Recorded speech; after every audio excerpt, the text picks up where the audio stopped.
3 words cut the air like a blade. She is breathing. A 9-year-old voice carried farther than the church bells. Across the gray lawn and the black umbrellas. Toward the coffin everyone had already accepted. Faces turned. Hands froze on white lilies. Even the pastor's mouth stayed open around a word that never landed. Maya Caldwell stood at the lip of the grave, shoes muddy, braids loosened by the wind. She had pressed her ear to the polished wood once. Then again. Her small hands trembled, but her voice didn't. She is breathing. On the tented platform, Elliot Ward blinked as if rain had struck him, though the morning was dry. His jaw reset. His hand lifted in a calming gesture that fooled executives and strangers, but not the child watching him. "Sweetheart," he said softly, "grief makes sounds out of silence." Heads nodded, grateful for an adult sentence to crawl inside. Delilah Moore didn't move. She had lived enough years to know the weight of breath.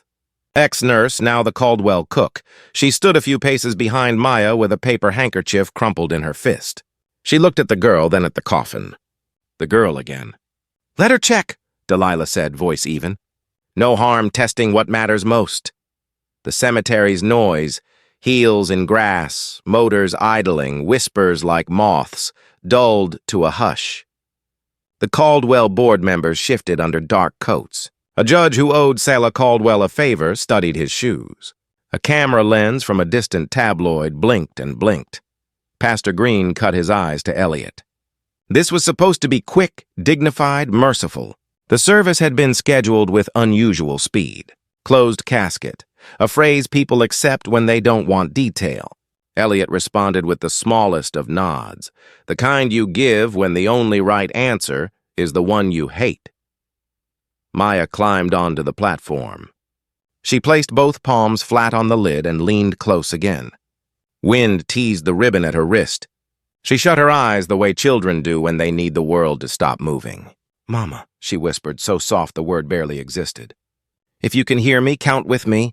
1, 2. No one heard the count. Everyone felt the countdown. Delilah cleared her throat. "Mirror," she said, already reaching into the pastor's bag where she had tucked a compact before dawn. She popped it open, pressed the glass to the seam near the brass lock, and held it there, steady as surgery. The longest 5 seconds of anyone's life stretched thin, then thinner. A ghostly cloud kissed the mirror's surface. Gasps broke like surf. Someone cried out. Someone else swore. The judge looked up. The camera blinked again and then steadied, as if the lens itself had a pulse. Elliot stepped forward. "Condensation," he said too fast. "Temperature changes, man," Delilah snapped, calm gone. That was breath. The funeral director, a veteran of impossible mornings, glanced from Elliot to the pastor to the living storm of a child not backing up an inch. He fumbled for the key. "We should call now," Delilah said. "Then open," the key turned. The lid eased. The white satin inside caught the light, fierce and unforgiving. A hush rolled outward as if the trees had bowed. Selah Caldwell lay inside, skin paler than memory, lashes dark against cheek. A gauze strip crossed her hairline, clean and new, not the dried brown of endings. The director hesitated, then slid fingers to her neck. He counted under his breath, lips moving. "Pulse," he whispered, stunned. "Weak but present," Maya didn't cry. She exhaled like she had been underwater for a week. Delilah's hand found the girl's shoulder, a steady dock in hard weather. Pastor Green covered his mouth. The judge reached for a phone he wasn't sure he was allowed to use. The board members became a wall of neckties and fear. Sirens were already a sound the city understood. Elliot stared into the box that refused his script. He studied his wife's face as if learning a new language too late. Then he looked at the mirror in Delilah's hand, at the child who would not be managed, at the witnesses whose silence could no longer be purchased by hospitality and grief. He smiled. It was thin and practiced. "Thank God," he said, as if he'd been praying. "Thank God," Maya repeated, and the way she said it made the phrase sound like a verdict. Paramedics rushed the hill, red and white splashing against black coats and gold trim. The director stepped back. Delilah made space and kept her eyes on hands, needles, and oxygen. She had not worn scrubs in 20 years, but the old clock inside her began to tick. They lifted Selah, fitted an airway, watched the chest rise. A medic called out numbers that meant more than words. "Sinus Brady, responding, let's move." The gurney rolled. The crowd parted because truth has the right of way. Maya followed until a medic held up a palm and crouched to her height. "We'll bring her back," he said, and he meant it. The girl nodded once, brave like a promise. At the edge of the tent, Elliot took Delilah's arm as if they shared something. "You did the right thing," he murmured, voice dipped in honey, eyes like glass. Delilah eased free. "I listened," she said. "You should try it sometime." The sirens took the hill and the city took the sound. The tent shook in the wake of departure. Petals fell. A black glove lay abandoned on the grass like a shed skin. If you stared long enough, the open grave looked like a mouth. If you listened long enough, the wind sounded like a warning. The board murmured about liability and optics. The pastor said a prayer that wasn't in his book. The judge wiped rain that did not exist from his face. Selah Caldwell was not dead, which meant someone had tried to bury something alive. And if the dead can teach the living anything, it's this: silence can kill, and it can also save. Stay with me. The story that returned her breath began long before the mirror found fog. To understand a woman who refused to die, you have to see the city that made her. Atlanta is steel and hymns, freight and Sunday hats, barcodes and brass bands sharing the same block. On the south side, where long trailers idle like cattle before dawn, Harold Caldwell Sr. carved a company out of roots no one else believed were profitable. Drivers said he could hear an engine's mood across the yard. He named the business Caldwell Freight and Supply, but everyone just called it Caldwell, the way you shorten a name you plan to keep. He taught his daughter in the language of work. Not in boardrooms first, but on cold mornings with clipboards and coffee. "Listen," he'd say, resting a palm on a hood. "Engines don't care about diplomas. They care about hands that listen." Selah learned weight limits like lullabies and DOT codes like scripture. She learned that respect was a tool with a warranty longer than any part you could order. In photographs, she stands in safety orange beside her father's gray suit, both looking at a map as if it were a door. When he died, the map did not get smaller. It asked her to step through. Caldwell under Selah became more precise. Fewer late deliveries, better margins, more routes to clinics and food banks when storms cut highways into islands. Drivers joked she could forecast a traffic jam by the smell of the air and a missed invoice by the way a desk chair felt when you sat down. People called her lucky. Luck looks like discipline from far away. Elliot Ward arrived where luck gathers, at a gala where money dresses like charity. He had good posture and a careful smile, the kind that sells insurance against the very storms it loves to study. He introduced himself as a consultant between projects, a phrase that means nothing and everything in a room like that. He laughed at the right places. He listened in the breaks between questions. He didn't tell her what he already knew: the balance sheet, the succession plan, the long memory of a city that respects a man who never missed a payroll. He didn't have to. He moved like someone who always found the center of a room and waited there. Grief makes people soft in ways they cannot see. Selah's father had been gone less than a year. Atlanta kept sending casseroles. Elliot kept sending flowers. He learned names. He asked about driver's routes like a man who cared about road shoulders and rest stops. He stayed late once to help pack emergency boxes for a flooded county. Delilah watched him fold tape with clean hands and thought about men who perform goodness because they know who's watching. Maya came into the world on a Friday that smelled like rain and hot asphalt. She was a small person with large attention. She learned to count not on fingers, but on breaths. Delilah made a game of it when toddler fevers worried nights. In for 4, hold for 4, out for 4.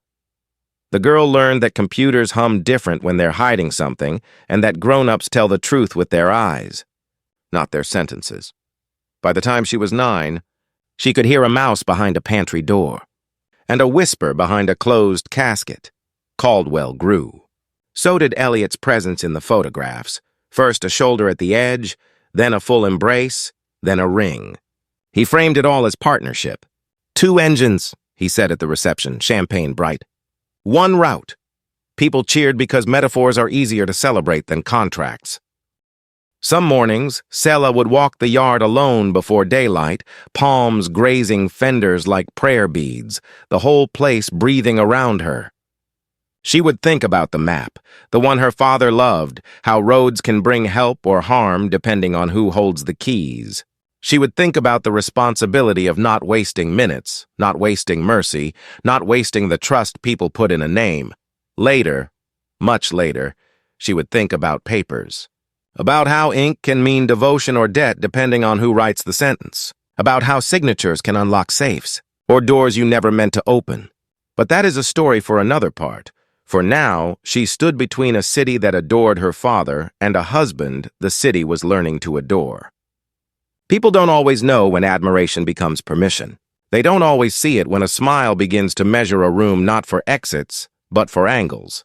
You can tell a lot about a person by the way they treat people who carry plates. Delilah saw enough to keep a ledger in her head. Quiet notes, small tallies, kindness adds, contempt subtracts. Years ago, in a different uniform, she had watched monitors, counted breaths, and learned to say, wait, listen. On a Monday morning, not unlike any other, Sela approved the new clinic route through College Park, texted a driver a joke, and took a call that tightened her voice.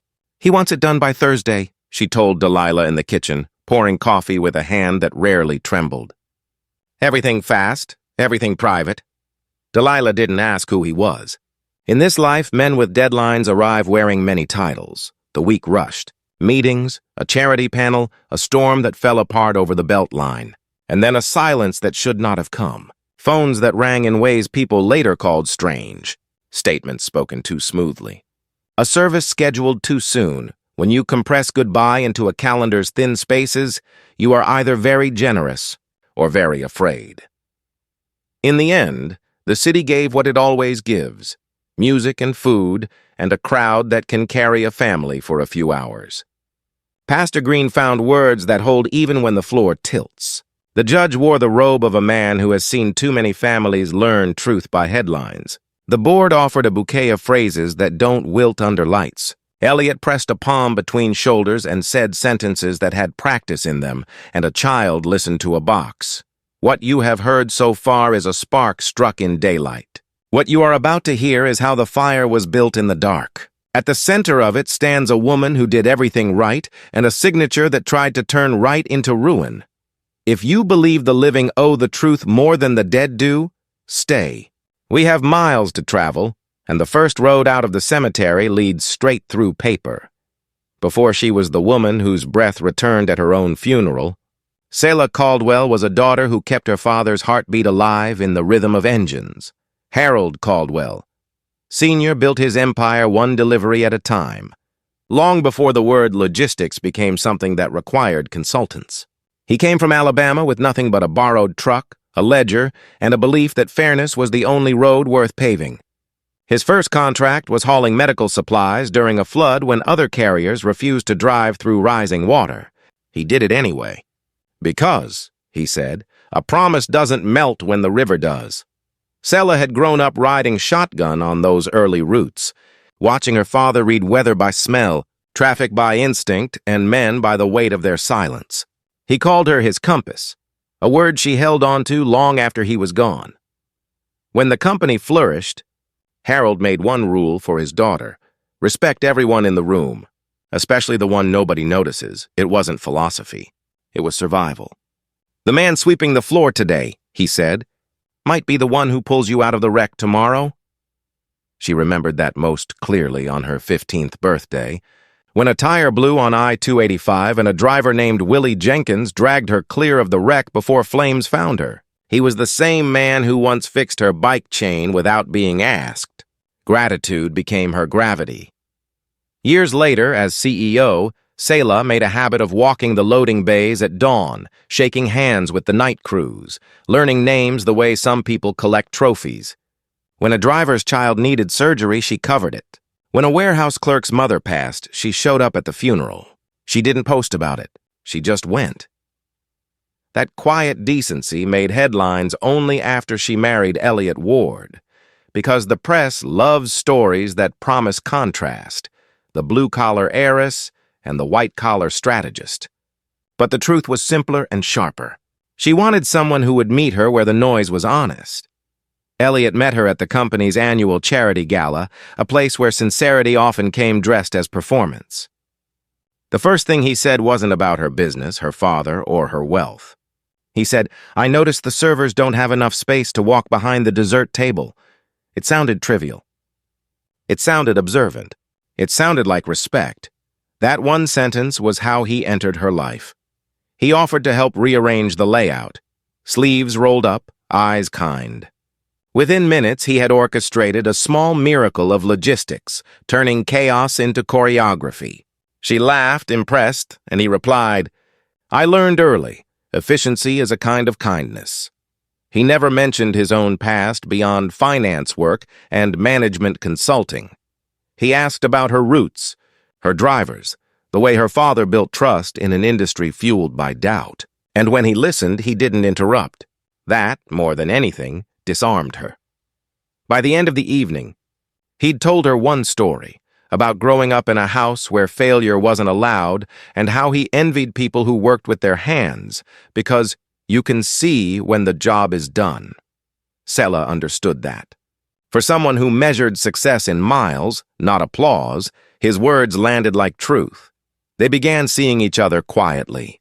He joined charity boards she was already on, offered to review expansion budgets, sent articles about emerging transport technologies.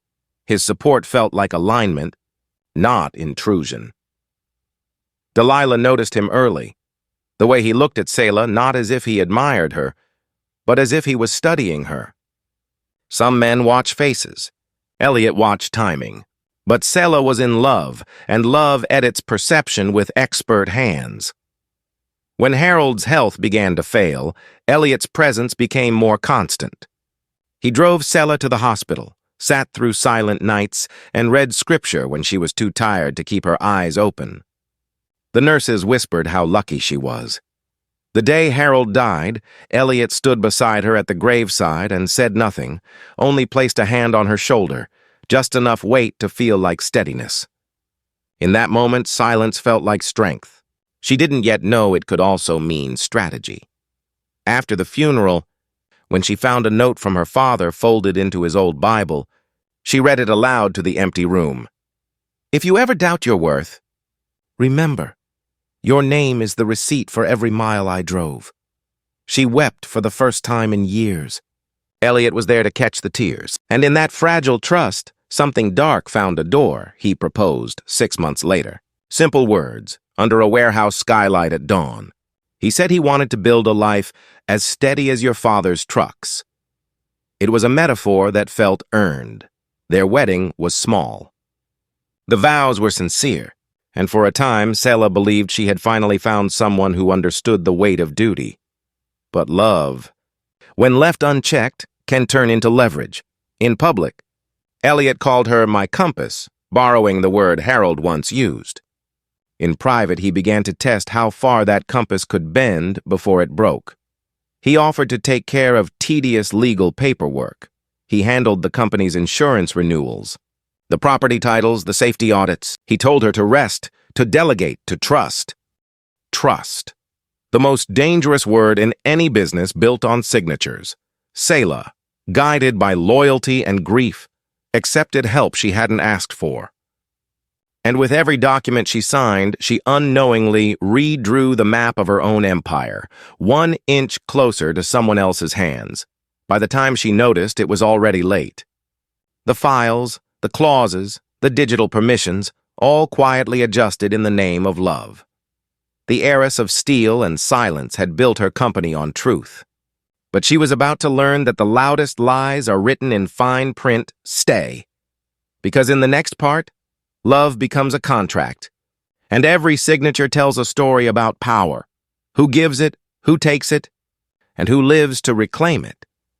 It started with a signature, not the kind that moves millions or seals a merger, just one ink curve at the bottom of a page labeled Household Agreement.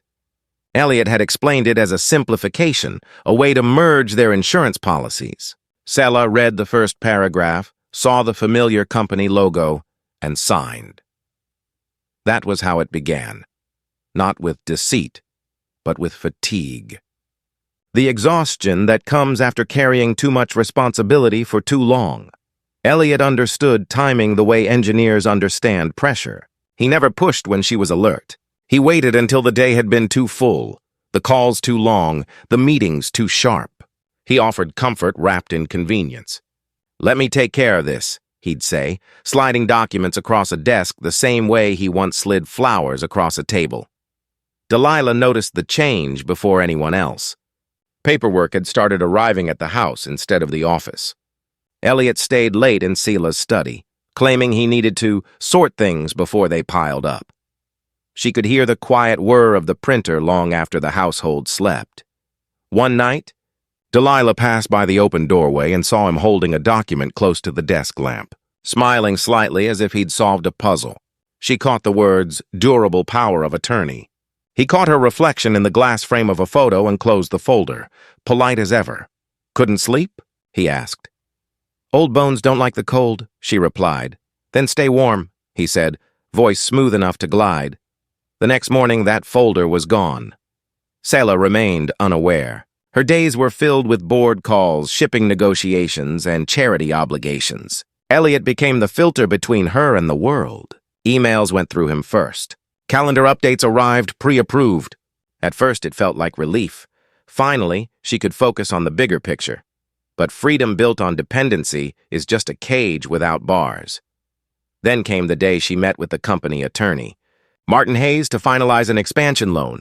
When she mentioned Elliot would attend as co-signer, Hayes blinked. Co-signer? "Mrs. Caldwell, you already hold sole ownership of Caldwell Freight." "There's no need for that." Sela smiled politely. "Oh, Elliot only manages my personal portfolio. He just wants to understand the details." Hayes frowned. "Then why did his office request access to our corporate authorization files last week?" The meeting ended in cordial confusion. But as Sela drove home, the city lights outside the windshield looked different, sharper, colder. That night, she asked Elliot directly. He laughed, not loud but practiced. "Come on, Sela, you think I'm hacking your business? You've been burning both ends for months. I'm just making sure no one takes advantage of you." His tone was soft. His words were reasonable. And she wanted, more than anything, for them to be true. She let it go. For a while, until the morning she found a sealed envelope on her desk marked, "To be executed upon incident of death." Her name was on the line above Elliot's. Inside, she found a legal clause transferring majority control of Caldwell Freight and Supply to him for operational continuity. The signature at the bottom looked like hers. Identical stroke, identical pressure. But she couldn't remember signing it. Her stomach tightened. Her pulse slowed. She had seen fraud before, in other companies, other scandals, but never in her home. She carried the paper to Delilah, hands shaking. "Tell me what you see." Delilah squinted under the kitchen light. "I see a woman who's being erased by degrees." Sela wanted to confront him right then, but something in Delilah's voice stopped her. "Not yet, watch first. Collect facts before fire."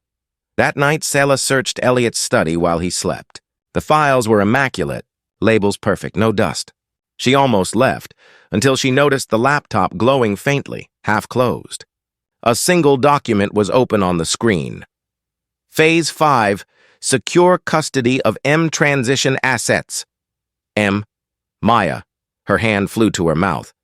The air felt thin, like altitude. For a moment, she thought she might faint. Behind her, the house creaked. A sound like a sigh or a step. She turned, nothing. But the shadows moved differently. Sela copied the file to a flash drive, slipped it into her pocket, and returned to bed beside a man who breathed evenly, like someone who had already won. The next morning, she smiled through breakfast, poured him coffee, kissed his cheek. Her hands didn't tremble, not once. That was the day she decided to survive him. She made 3 phone calls, one to the lawyer Hayes, one to an old accountant and one to Delilah. She left no messages, only dates. Then she took Maya to school, hugged her longer than usual, and said, "If anything happens, you tell Miss Delilah first. Understand?" The girl nodded, sensing what words didn't say. By noon, Elliot had canceled all her appointments for rest. Her car keys were missing. Her assistant said she'd been told Sela was on a private retreat. Control had changed hands overnight. She returned to the house and found the locks replaced. Elliot opened the door, all smiles. Surprise. New security system. You'll thank me later. She almost believed it again. Almost. Until she noticed the faint smell of printer ink and the shred of carbon paper in the wastebasket. That night, when she finally called Delilah to say, "We need to talk," the line went dead before the second word. Silence. Once her inheritance had become her warning, and somewhere behind that silence, a plan continued ticking, steady as an engine, waiting for one final crash. Stay. Because what happens next isn't a fall. It's a push. And the difference between the two decides who lives to tell the truth. The night it happened began like every other night. Quiet. Polite, rehearsed, dinner for two, candles that burned more for symmetry than for warmth. Elliot poured the wine with steady hands. Sela thanked him. On the surface, everything looked whole, but silence had become its own language in that house, and both of them spoke it fluently. He asked about her day. She told him she was planning to visit the Savannah branch the following week. He smiled too long before saying, "You should rest instead. You've been pushing too hard." That was how control always sounded, like concern wrapped in affection. Sela nodded, let the conversation drift to weather, board meetings, charity events. When he reached for her hand across the table, she let him hold it. The act of pretending had become its own strategy, but beneath the table, her thumb pressed against the edge of the flash drive hidden inside her sleeve. She had copied every document that morning, every clause, every email, every piece of his architecture. Tonight she intended to leave. The suitcase was already in the car trunk under a blanket. Maya was at a sleepover. Delilah was waiting for her call. The plan was clean, silent, final. Until Elliot said, "I've been thinking about the future." Selah's fork paused mid-air. "Our future?" He smiled. "Ours and Maya's. I just want to make sure everything's in order. Accidents happen, you know. Life can change in a second." The words landed softly but cut deep. She set her fork down. "Why talk about accidents?" He shrugged. "You of all people should understand planning. Your father built an empire by preparing for the worst." There it was. Her father again. The ghost Elliot used like punctuation. She excused herself to the kitchen, pretending to fetch dessert. The light there was colder, fluorescent and real. She looked at the reflection of the dining room in the glass cabinet door. Elliot, still seated, still smiling, his head tilted like someone listening to a distant rhythm. She exhaled, dialed Delilah's number. No answer. The second attempt went straight to voicemail. The third didn't even ring. When she turned around, Elliot was standing in the doorway. "You look pale," he said. "I'm fine. Maybe too much wine. Maybe." He stepped closer, each word measured, each movement rehearsed. "You know I worry about you. The stress, the late nights, the paranoia." She blinked. "Paranoia?" He laughed lightly. "It's normal when you're under pressure. You start seeing patterns that aren't there, thinking people are plotting. Even people you love." Selah's pulse quickened. "What are you saying?" "I'm saying," he whispered, "you need rest." Her hand tightened around the edge of the counter. "You forged my signature," she said, low but steady. "You tried to take everything. Why?" For the first time, he didn't pretend surprise. He only tilted his head. "Because you never understood value. You inherited what other people built. I built myself." He moved closer until the space between them held nothing but the smell of wine and deceit. "You could have asked," she said. He smiled. "People don't ask for what they can take." Selah stepped sideways, but his hand caught her wrist. Not hard at first, just enough to feel ownership. "Don't," she warned. Elliot's eyes flicked toward the staircase. "I think we should talk upstairs. Privacy." No, she said, but he pulled anyway. The motion wasn't violent, not at first, just insistent. She tried to free herself, stumbled backward as he reached again. Her heel caught the corner of the rug. The next second was sound, the crash of glass, the dull thud of bone, the echo of breath leaving a body, then silence. Selah lay at the foot of the stairs, half conscious. The ceiling swam. Somewhere above, Elliot's voice broke the stillness. "Oh my God, Selah!" His tone was perfect. Panic rehearsed to perfection. He rushed down, knelt beside her, checked her pulse like a man trained for tragedy. "Can you hear me?" he called, loud enough for the neighbors. "Someone call 911!" But no one came. He was alone with his scene. He pressed his thumb gently against her neck, not to check her pulse, but to still it. Her eyes flickered. The world narrowed to a pin of light, then collapsed. Minutes later, he was on the phone. "My wife fell. She's not breathing." His voice cracked at the right syllable. The dispatcher promised help. He ended the call and exhaled. Not relief, but calculation. By the time paramedics arrived, Selah's body lay neatly positioned, the staircase spotless. Elliot's shirt bore just enough blood to prove devotion. He told them everything except the truth. In the hospital, machines began their hum. Monitors traced a fragile line between death and denial. Elliot stood beside the bed, hand over his mouth, eyes wet. Delilah watched from the doorway, unseen. She had arrived minutes earlier, called by the paramedics. She looked at Selah, the bruises, the symmetry of the scene, and something inside her settled into certainty. She whispered a single sentence, one no one else heard. She didn't fall. She was pushed. Outside, rain started for the first time in weeks. It fell steady, cleansing nothing, just adding sound to silence. In the days that followed, Elliot became the model of grief. He spoke at the hospital, at the press conference, at the funeral. He shook hands, accepted condolences, quoted scripture about fate. The city mourned the woman who built highways of trust. But the man beside the coffin was already paving his own, and yet, even he couldn't silence breath. Because under layers of satin and ceremony, beneath all the lies written in ink and prayer, her lungs found rhythm again. Stay. Because truth, like breath, doesn't vanish when buried. It waits for air. And the next inhale is coming. Hospitals have their own kind of silence, one that hums beneath the machines, steady and watchful, like a city breathing in slow motion.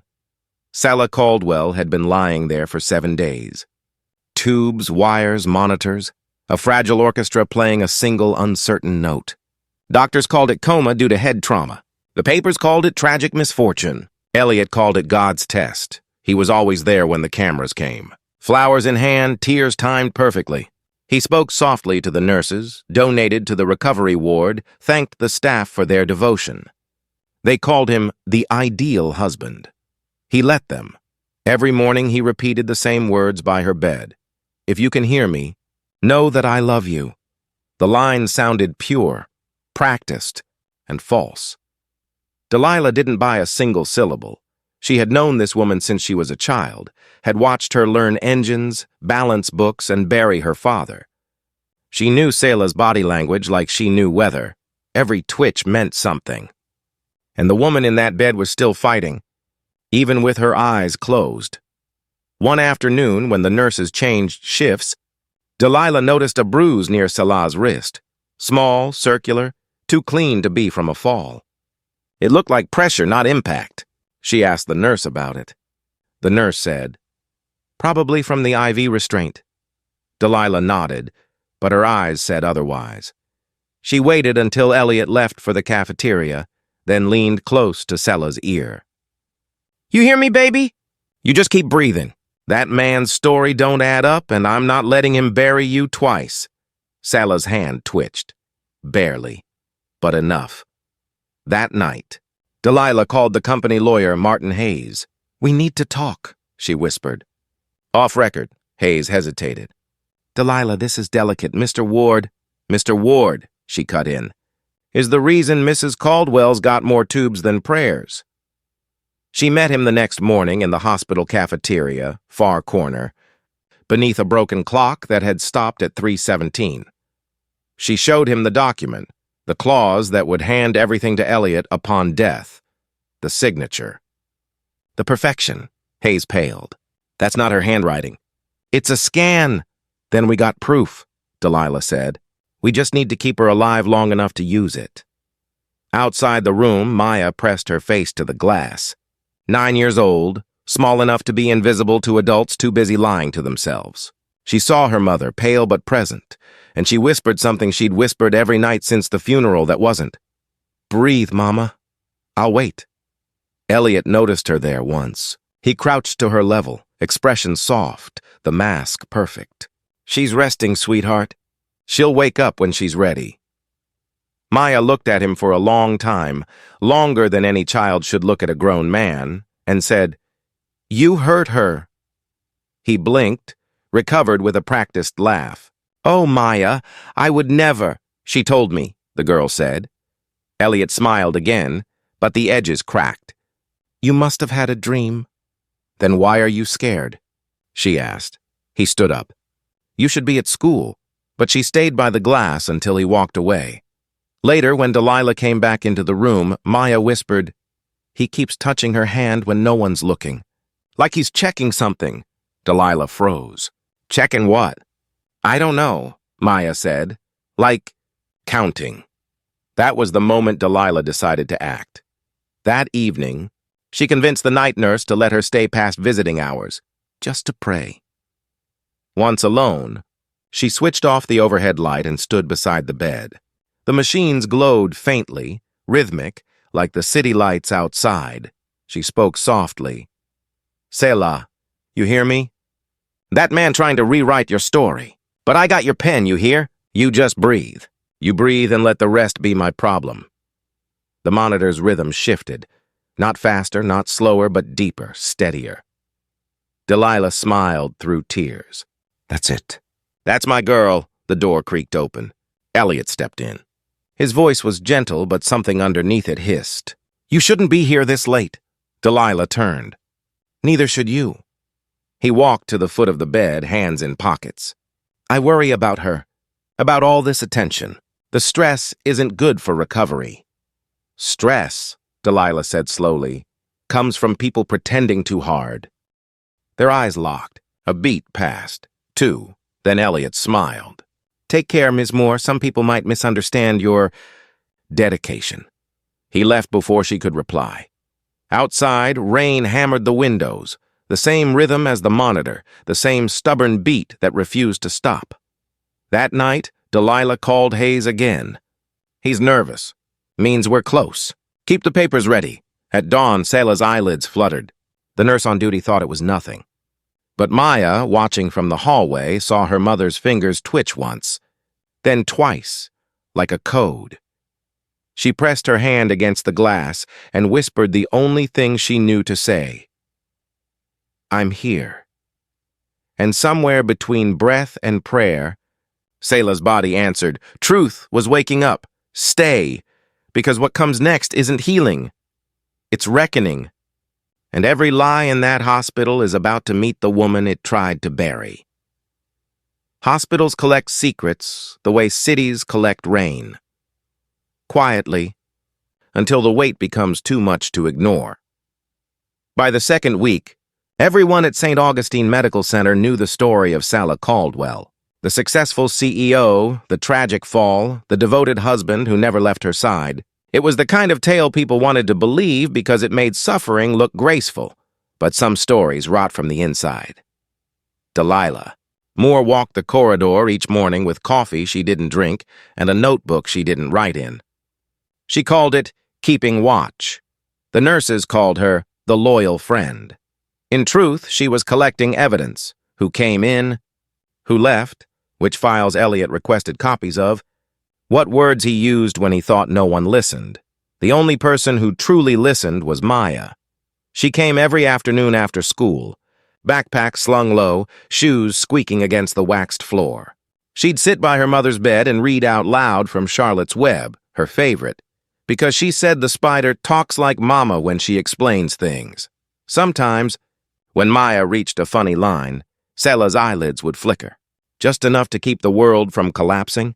Delilah saw it too. Once, twice, then again. She told the nurse, but they dismissed it as neurological reflex. "Reflex, my foot," Delilah muttered. "That woman's fighting her way back." Elliot hated visitors. He started limiting hours, citing overstimulation.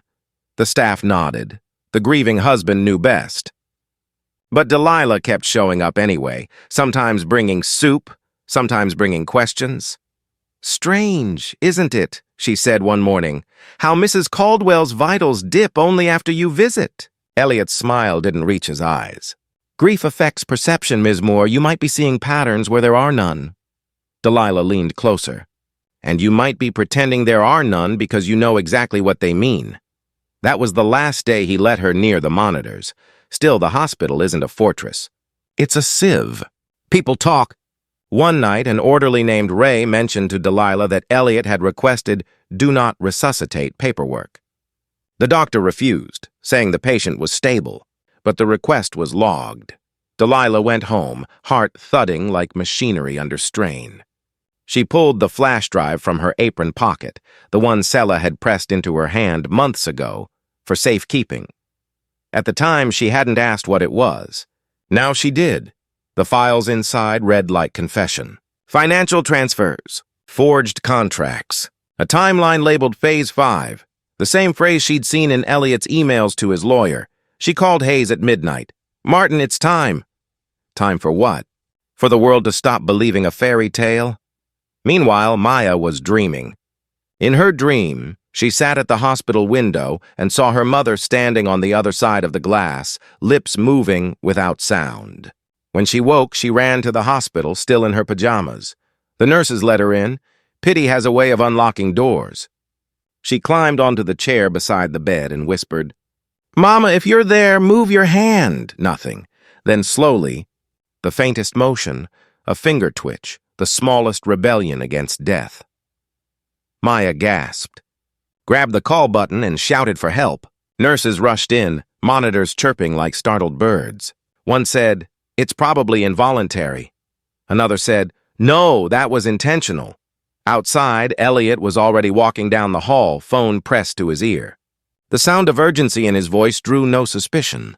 "Yes," he whispered. "If she wakes, we have a problem." Delilah stepped from the waiting room, blocking his path. "Problem?" she repeated. He froze. "It's business." "Then let's conduct it honest," he smirked. "You think anyone will believe a housekeeper over me?" Delilah's voice stayed calm. "I'm not a housekeeper. I'm a witness." Elliot laughed softly, a sound that didn't belong in a hospital. "Be careful what you claim. The law favors paper, not memory." Delilah's jaw tightened. "Then I guess it's time paper learned who wrote it." That night, Selah's vitals stabilized. Her breathing deepened. Her pulse grew strong. The doctors called it spontaneous improvement. Delilah called it something else, justice warming up. When Maya came the next morning, she carried a drawing she'd made. A big heart, a little girl, and a truck. Underneath she had written in block letters, "I'm waiting." She taped it to the wall where Selah could see it. For the first time, the monitor's rhythm changed. Not faster, not slower, just alive. Elliot walked in, saw the drawing, and tore it down. "She doesn't need distractions," he said. Maya looked at him with the unblinking certainty of truth. "You're scared." He crouched to her height. "Of what, sweetheart?" "Of when she opens her eyes." He froze. Just a fraction of a second, but enough. Children notice hesitation the way adults notice thunder. Delilah entered just in time to see his face. "Everything all right here?" she asked. Elliot straightened, mask snapping back into place. "Perfectly fine." He left the room, but the echo of his footsteps sounded like retreat. Maya whispered to her mother again. "He's scared, Mama. That means we're winning." And from the bed, barely audible, came a breath that wasn't mechanical, soft, human, deliberate. Delilah turned to the monitor and smiled. "That's right, baby. Time to wake up." Outside, The first sunrise in weeks cut through the hospital glass, golden, merciless, and new. Truth was rising. Stay. Because when the sleeping finally wake, every lie will need somewhere to hide, and this time, there's nowhere left. The first sound Selah heard was not her name. It was the steady pulse of the heart monitor. A flat rhythm, mechanical but forgiving, like a drum calling her back from a great distance. She tried to open her eyes. Light sliced through her skull. The air felt heavy, metallic. Somewhere close she heard voices, one pleading, one steady. "Mama, please. That's it, baby." "Keep talking to her," Maya's voice. Delilah's calm. Selah moved her hand, just barely. A scrape of skin against cotton. The room gasped. "She moved!" Maya cried. Delilah leaned forward, pressing the call button. "Nurse, we got response." The door burst open. Monitors flared, nurses rushing in. They checked vitals, called for the attending physician. The word improvement echoed like a secret prayer. Down the hallway, Elliot stopped mid-stride. He'd been on his way to the administrator's office to request privacy limitations. Now he turned, eyes narrowing at the sound of commotion. "What's happening?" he asked, voice flat. A nurse smiled. "Your wife's showing neural response." For a moment he looked genuinely stunned, or maybe cornered. Then the smile came, smooth as always. "That's wonderful news," he said. "I'll be right there." But instead of heading toward the room, he ducked into a stairwell. He called someone, voice low and sharp. "We may have a situation. If she wakes, everything unravels. I don't care. Make sure the documents are finalized today." "No, not tomorrow.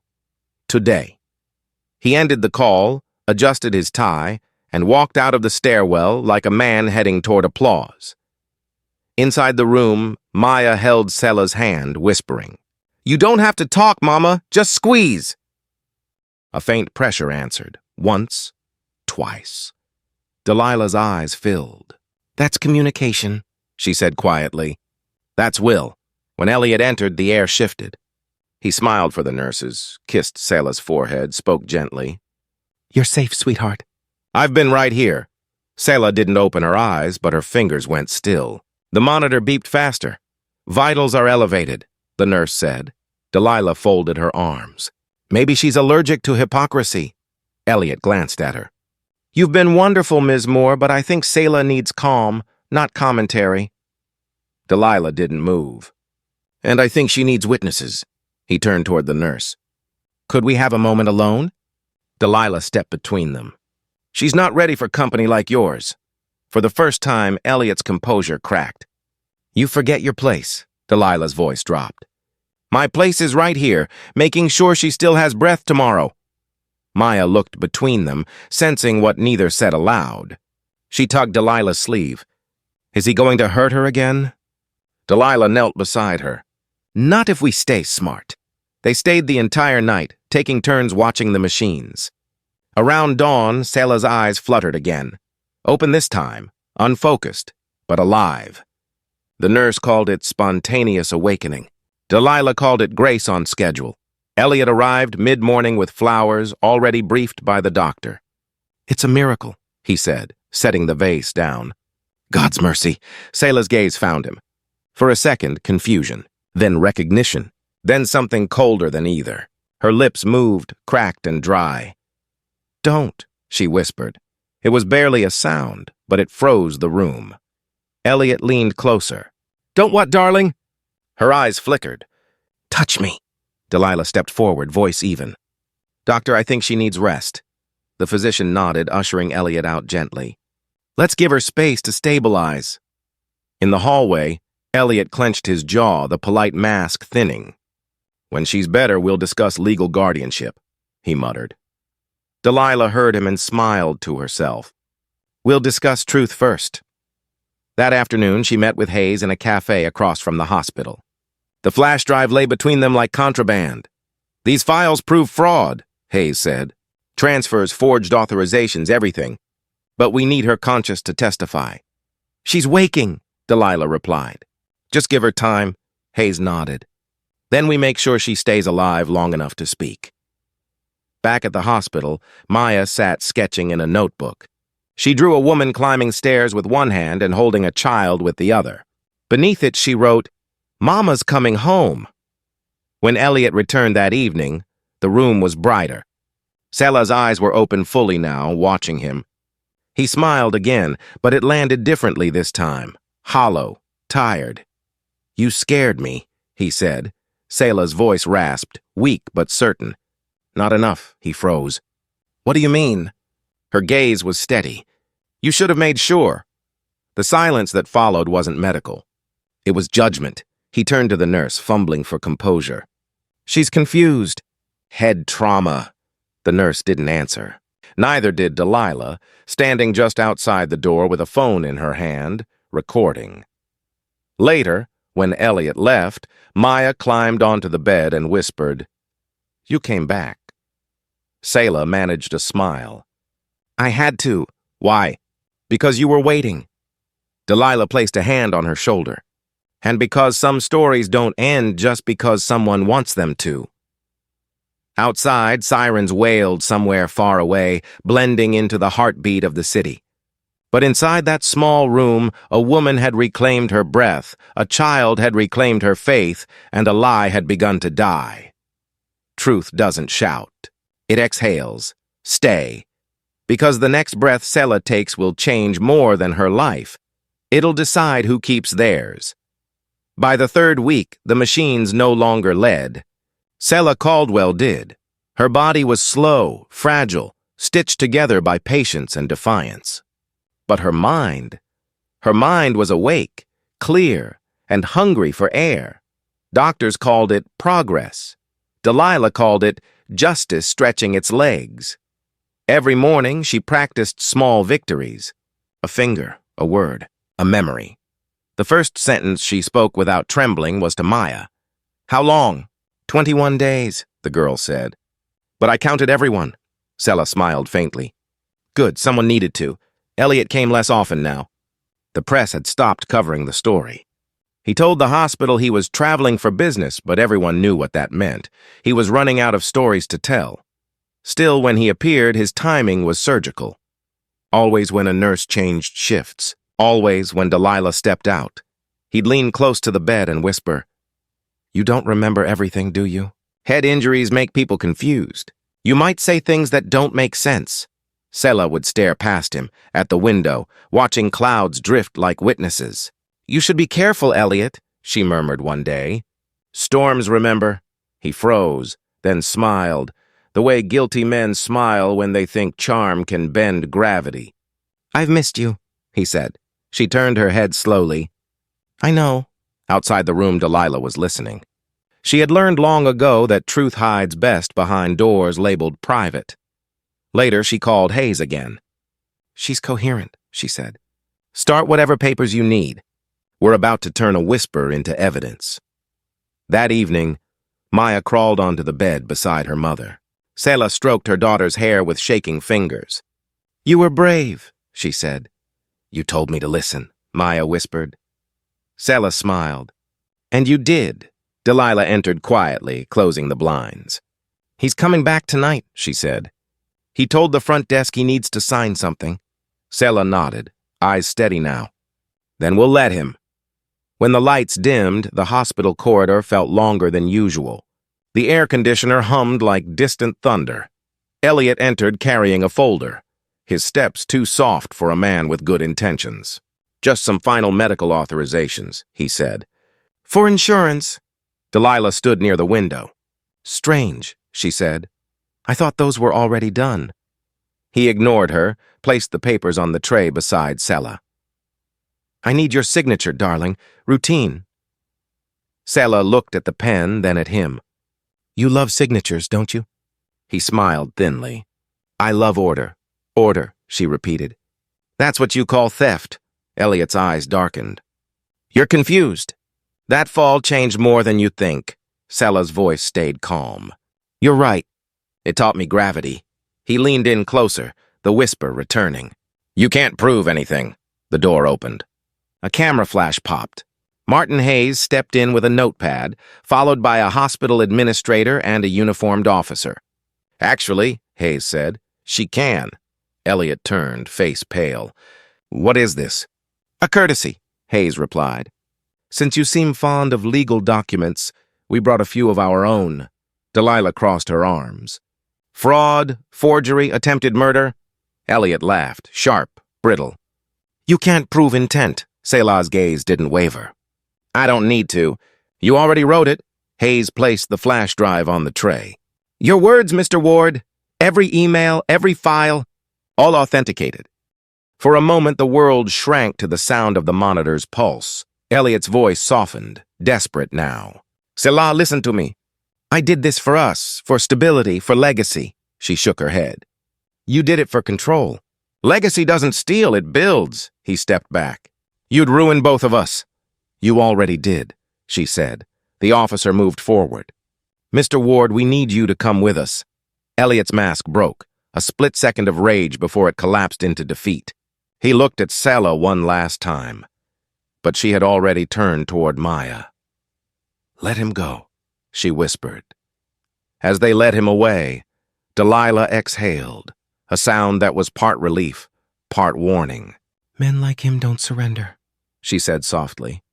They calculate, Selah nodded. Then we'll stay awake.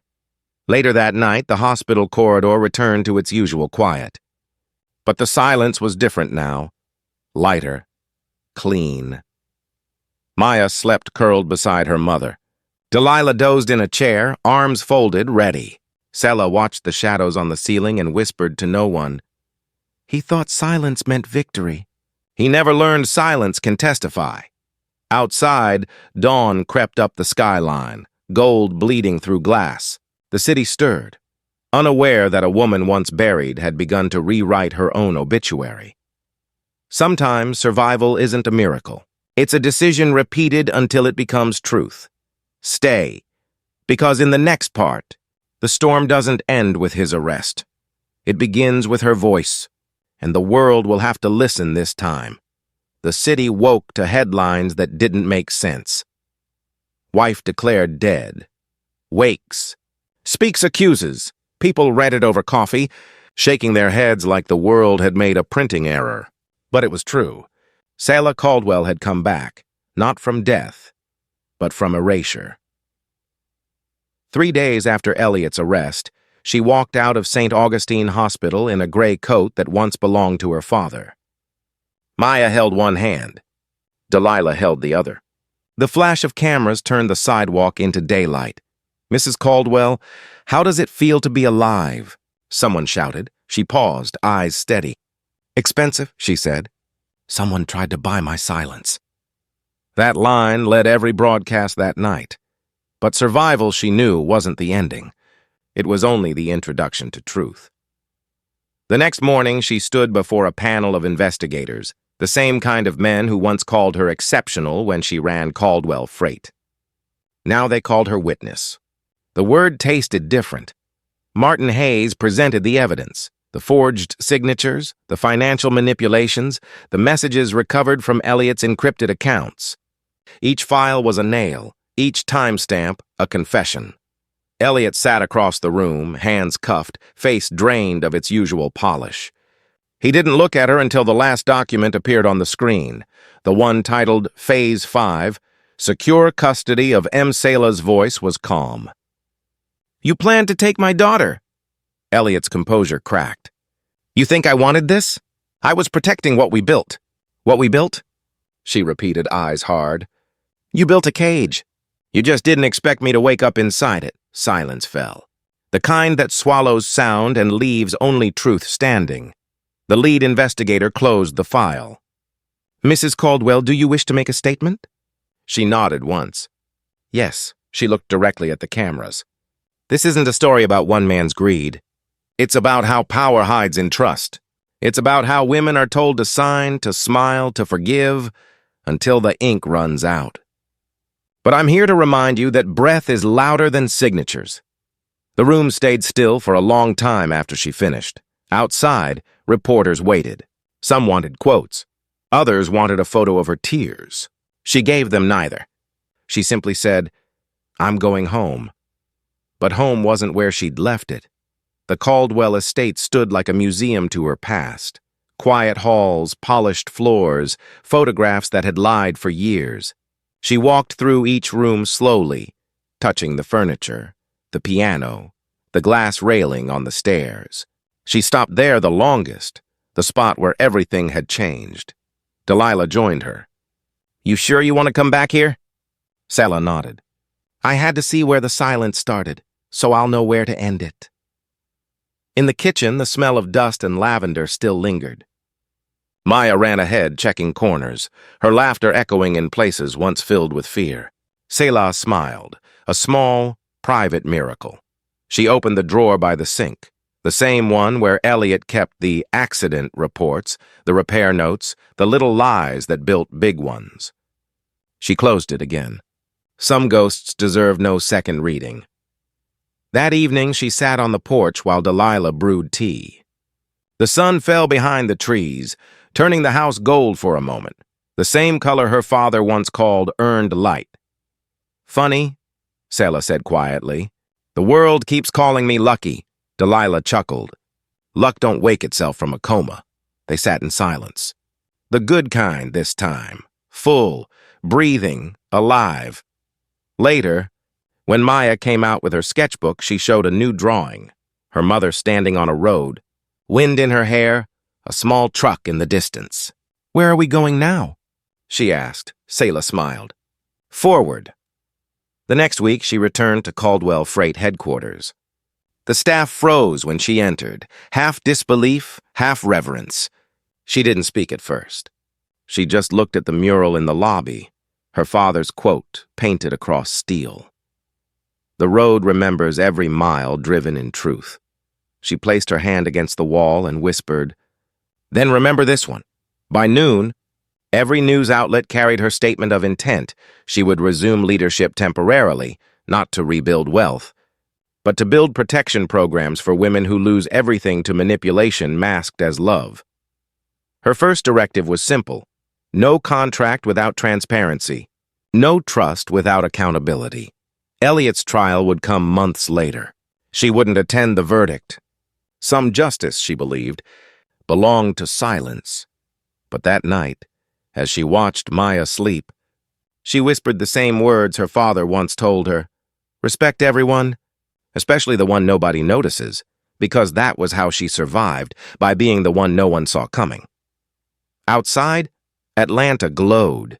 Trucks moved along highways she'd mapped years ago, carrying food, medicine, memory, life. Steady, loud, unbreakable. And somewhere inside that hum of engines and hope, a woman who was supposed to be dead took another breath, calm and certain, because the truth never dies quietly. It waits, then it drives forward. Stay. Because what happens next isn't just her comeback, it's the road every silenced voice will follow when they decide to start. Again, a year after the night the city thought it buried her, Selah Caldwell walked onto a stage she hadn't stood on in years. The auditorium at Morehouse University was full. Students, activists, business owners, faces she didn't know but stories she could already feel. Behind her, a screen showed the words, "The Breath Project." It wasn't a foundation about her survival. It was about everyone else's. When the applause faded, she stepped up to the microphone. Her voice, once soft from trauma, carried like steel wrapped in velvet. "I used to believe silence was strength," she began. "That keeping peace meant keeping quiet. But silence is just a pause. It only means something if you decide how to end it." The room stilled. "My story isn't about death. It's about subtraction. What happens when someone tries to take pieces of you until you no longer recognize your reflection? But I learned something. If you remember who taught you truth, you can rebuild it breath by breath." In the front row, Maya sat beside Delilah, clutching a program with her mother's name printed bold across the cover. Delilah smiled, proud and weary, the kind of pride that knows the cost of victory. Selah continued. "Elliot Ward thought power was about control. My father taught me it's about stewardship. One builds walls, the other builds roads. I've driven both. And I can tell you, roads go farther." The audience laughed softly, tears mixing with the sound. She looked toward Maya. "My daughter reminded me that truth doesn't need volume, just breath. Even the smallest lungs can break a lie wide open. Applause rose again, steady and reverent. When the ceremony ended, people lined up to thank her. A woman in her 60s whispered, "I thought I was alone." A young man said, "My sister's in a situation like yours. Now I know what to do." Selah didn't offer slogans. She offered listening, the same gift that once saved her. Later, after the crowd had gone, she stood backstage, looking out at the empty rows. Delilah joined her. "You did good," Delilah said. Selah smiled. "We did," Delilah shook her head. "No, baby. You breathed when no one thought you could. The rest of us just caught the wind." They walked out together into the night. The air smelled like rain. Not the heavy kind that drowns, but the kind that cleans. Atlanta moved as it always did. Traffic lights blinking, trucks rumbling, sirens in the distance, ordinary miracles in motion. For the first time in years, Selah felt in rhythm with it. She and Maya returned home to the Caldwell estate, now transformed. The office no longer bore Elliot's framed degrees. Instead, the walls held maps of outreach routes, shelters, legal clinics, food distribution hubs. Trucks now carried not just cargo, but purpose. One of the drivers waved as they passed through the yard. "Welcome back, Mrs. Caldwell," she waved back. "I never really left." At night, she sat by the same staircase where everything had begun. The polished wood reflected the glow of the porch light. She traced her fingers along the railing and whispered, "You didn't win." Not to Elliot, not to the past, to silence itself. Maya patted down the stairs in her pajamas. "Mama?" Selah looked up. "Couldn't sleep?" The girl shook her head. "I was thinking about the people who helped you." "Delilah? The doctors? Mr. Hayes?" "All of them. But also Grandpa. You said he's in every road we drive." Selah smiled. "He is. Every time you do something honest, you meet him halfway." Maya leaned against her. "Do you still have bad dreams?" "Sometimes." "What do you do when you wake up?" "I breathe," Selah said. "And I remember I'm still here." They sat together until the night softened. Outside, lightning flashed far away, silent for now. Inside, peace held, not the kind that avoids storms, but the kind that learns to outlast them. The next morning, she stood in front of the mirror, fastening a gold pin shaped like a feather, her father's old lapel clip. Beneath it, a new motto engraved in brass, "The road remembers." She didn't need revenge. She didn't need headlines. She needed to keep driving forward. By afternoon, she was back at the warehouse yard, meeting new recruits, single mothers, veterans, women rebuilding from lives someone else tried to erase. They called her boss. She called them family. As the trucks rolled out, she looked toward the horizon. The sun hit the windshields just right, bright enough to hurt, warm enough to heal. Delilah joined her, sipping coffee. "So what's next?" Selah smiled. Whatever the truth needs next. The engines roared to life. The sound filled the air, steady, living proof that motion could be mercy. And when Maya waved from the office window, Selah waved back, a small gesture carrying a legacy. She whispered into the wind, "You can bury a woman, but not her story." Then she turned, walked toward the open road, and didn't look back, because the past doesn't need her eyes anymore. The future does stay, because somewhere out there, another voice is trying to find its breath, and maybe it's waiting for you to hear it. The sky over Atlanta was the color of a new beginning, pale gold, soft enough to touch. Selah Caldwell stood on the rooftop of the rebuilt Caldwell headquarters, the wind carrying the hum of engines below. From up here, the city sounded like a promise kept. A year ago, this rooftop had been a place of escape. Tonight, it was a vantage point, a high place to look back without falling. Below her, the lot buzzed with activity. Drivers checked manifests. Young trainees laughed near the trucks. The company that once almost died in silence now moved with the steady rhythm of purpose. Delilah joined her, coat pulled tight against the morning chill. "You never get tired of this view, do you?" Selah smiled. "It's the sound that gets me." Every truck, every horn. They all start the same way. A spark. You can't go anywhere until something catches. Delilah nodded. You're the spark now. They stood quietly, watching the city wake. The skyline was changing, taller, wider, fuller, but the bones of it still carried the old roads Harold Caldwell had driven. Selah could almost hear his voice in the wind. Keep the engine honest and it'll take you home. She exhaled. He used to say the road doesn't lie. I didn't understand it until now. Delilah smiled. Because you've seen who does. They both laughed softly, not bitterly, but with the relief that only survivors understand. From behind them, Maya ran up, clutching a folder. Mama, look what I made! Selah knelt, taking the paper. Inside were drawings, trucks with wings, women standing tall beside them, a big banner across the sky that read, Breathe Forward. What's this? Selah asked. It's for your foundation. You said you wanted a symbol. Selah traced the letters. Breathe forward, she repeated. That's perfect, Maya grinned. Because you breathed and we get to go forward, Delilah chuckled. Out of the mouths of babes, Selah hugged her daughter, eyes damp. You're right, baby. That's exactly what it means. Later, when the morning light turned sharp and real, Selah went downstairs to the main office, her father's old space, now redone but still anchored by his oak desk. On the wall hung a single-framed photo, Harold standing beside a younger Selah, both looking at a truck like it was a cathedral. She touched the frame gently. We're still on the road, Daddy, she whispered. You'd like what we're hauling now, truth.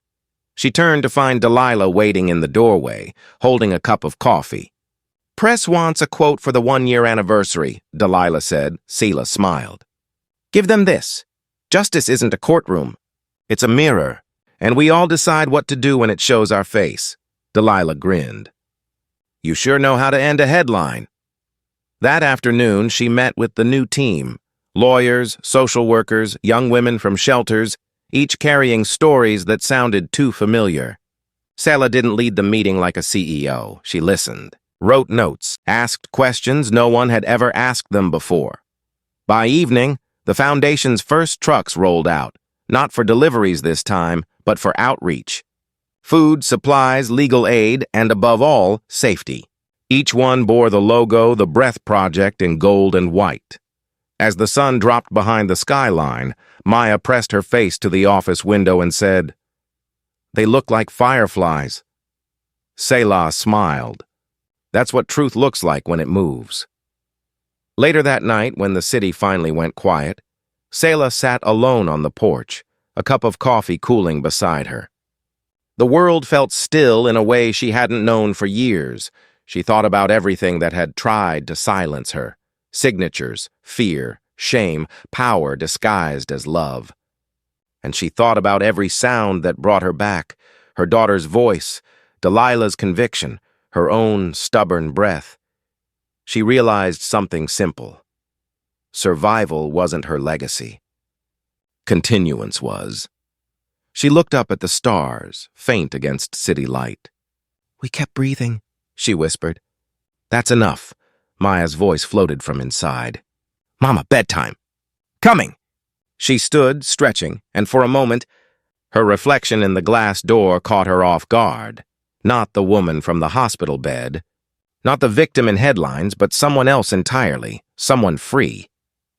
As she stepped inside, she turned off the porch light, leaving only the faint glow from the horizon. Outside, one truck engine roared in the distance, carrying supplies toward another town. The sound faded slowly, steady as a heartbeat. Selah listened until it disappeared, then whispered, Keep the road honest. And just like that, she smiled. Because honesty, finally, was hers. The world would keep spinning, the engines would keep running, and her name, once spoken, only in whispers, would travel farther than any freight ever could. Because truth, once it breathes, doesn't stop. It finds air in every silence it enters. Stay. Because somewhere tonight, another woman is learning to breathe, and maybe the first sound she hears will be yours. Night again, Atlanta glowed like a circuit board, highways pulsing with light, towers flickering like candles that refused to die. From above, the city looked like memory, alive, electric, unfinished. Selah Caldwell watched it from the balcony of her home. The wind carried the hum of trucks moving in long, steady lines below. Somewhere among them, the world she rebuilt was already in motion. A voice recorder sat on the table beside her, the one the reporters had given her for an upcoming documentary. The red light blinked patiently. She pressed record. "My name is Selah Caldwell," she began, her voice steady, low, precise. "And this is not a story about what happened to me. It's a story about what happens to silence when it runs out of room." She paused, listening to the city breathe. "They told me I was gone. But the truth was just sleeping, waiting for someone to call its name loud enough. Sometimes that's all justice is, a name you refuse to stop saying." Wind rustled through the trees. A dog barked far away. "I don't believe in revenge," she said. "I believe in exposure, because darkness doesn't disappear when you fight it. It disappears when you turn on the light." She let the recorder keep running, the red light blinking like a heartbeat.